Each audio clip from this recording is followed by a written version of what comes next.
Hace 2800 años, la bahía de Málaga era un paisaje muy distinto al actual.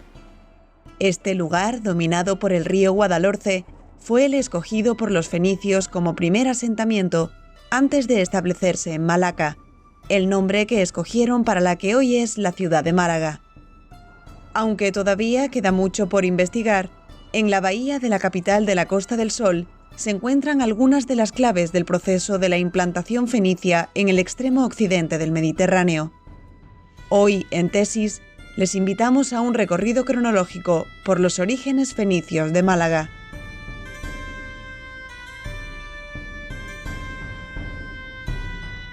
La propia presencia fenicia la tenemos atestiguada en dos islas que se ubicaban en la desembocadura del río Guadalhorce. Además es muy interesante porque sabemos que esa primera presencia se conforma en un islote que está donde hoy en día está el aeropuerto de Málaga, que se conoce como la Rebanadilla, y en ese lugar los fenicios lo que instalaron fue un santuario. Y este santuario, por los materiales arqueológicos que hemos encontrado, nos evidencia que fue un punto de encuentro, de contacto entre las poblaciones locales y esos primeros fenicios. Al punto de que eso funciona tan bien que pocas décadas después los fenicios deciden instalarse en otro asentamiento propiamente urbano, en otra isla situada a 1 kilómetro al sur de esta de la Rebanadilla, que se conoce como el Cerro del Villar. Y ese Cerro del Villar es un asentamiento delimitado por una muralla y que ya presenta un urbanismo ortogonal de manzanas, con casas complejas, con distintas habitaciones, con sus sectores productivos, con sus talleres de producción de hierro o de producción de cerámica. O sea, entre comillas, lo que podríamos llamar una pequeña Tiro instalada en el otro extremo del Mediterráneo.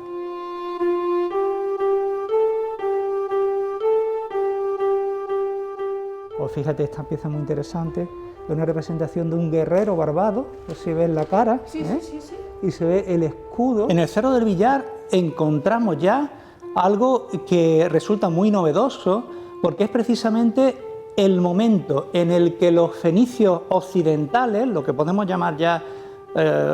colonos, empiezan a elaborar su propia vajilla y sus contenedores, pero inspirados en la madre patria, inspirados en el mundo fenicio, pero que ya le dan su propia personalidad. O sea, empezamos a ver lo que llamamos una cultura material con raíces propias fenicio-occidentales. Y en el Cerro del Villar se han documentado los talleres de producción alfarera de este tipo de cerámica, de sus vajillas cotidianas, de sus platos, de sus cuencos para comer, para iluminarse y sobre todo para almacenar los productos, las salsas de pescado o productos como la uva que están intercambiando con las poblaciones locales. Hay un elemento que parece que resulta o que puede resultar determinante respecto al cambio o la reorganización de este territorio a finales del siglo VIII, y es precisamente que se produce un evento marino de oleaje extremo, no sabemos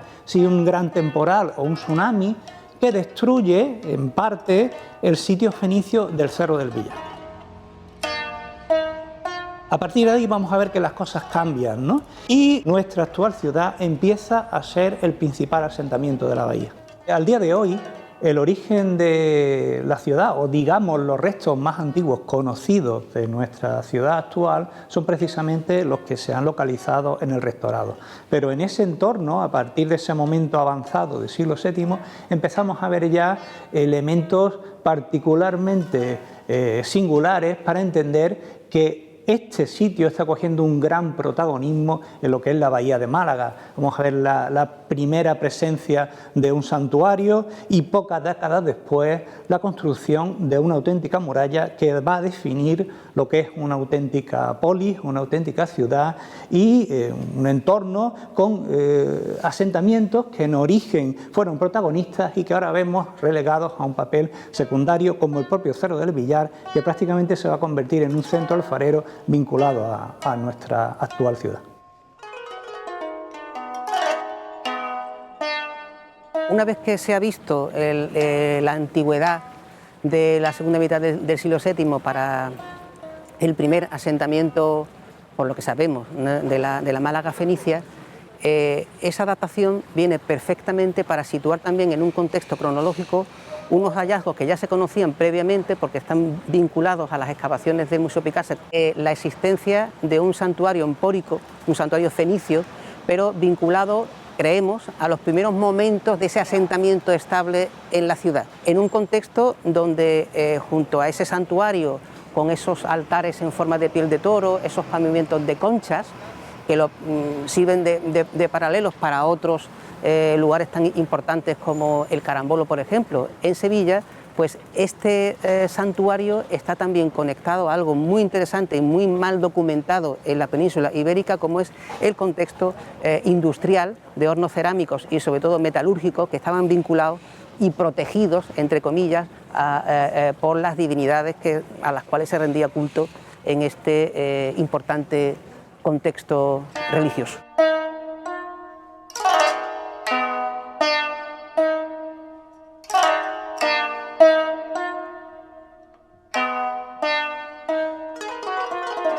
Lo que estamos viendo ahora, en parte, es una secuencia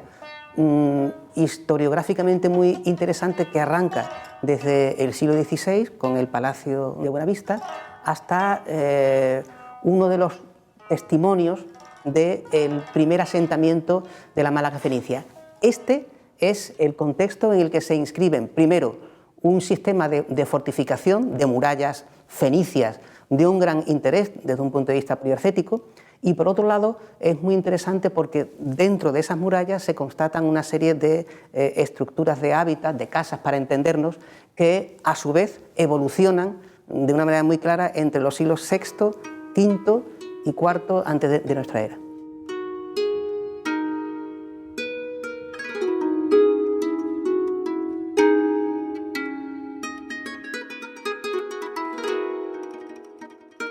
La entidad fenicia como tal, no solamente en Málaga, sino en otras poblaciones como Gadir, Cádiz, como Sex, Almuñécar, como Adra, pues es un tema muy complejo a la hora de decir cuándo Málaga deja de ser una ciudad fenicia o fenicio-púnica y se convierte en una ciudad romana. Si atendemos a un punto estrictamente jurídico, pues tendríamos la posibilidad de situarlo entrada ya a la época republicana, cuando Málaga se convierte en una ciudad federada de Roma, y sobre todo, de una manera absolutamente incuestionable, entrado ya el siglo I, después de nuestra era, cuando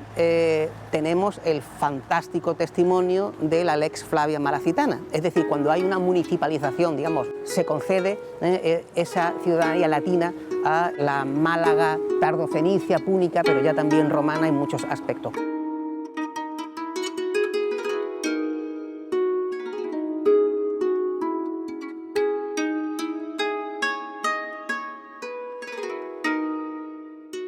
Nos gusta llamar mejor identidades acumulativas. El fenicio no deja de ser fenicio y se convierte en romano, lo mismo que nosotros asumimos una parte de nuestra herencia cultural en la que, para cuyo estudio o disfrute, encontramos nuestro anclaje y nuestro apoyo en estos vestigios arqueológicos que hemos podido repasar el día de hoy. La bahía de Málaga es uno de los contextos con mayor potencial del extremo occidente del Mediterráneo para el conocimiento del proceso de la implantación fenicia desde Tiro, desde el Próximo Oriente, hasta las tierras más remotas conocidas. Queda mucho por hacer, queda mucho por investigar, muchas preguntas por resolver, y estamos convencidos que Málaga, precisamente para ello, es uno de los sitios sin duda de referencia. Cada vez que investigamos, que abrimos un solar, que hacemos una intervención en el casco urbano o en su entorno inmediato, podemos en paralelo aprender a conocer nuestra propia historia.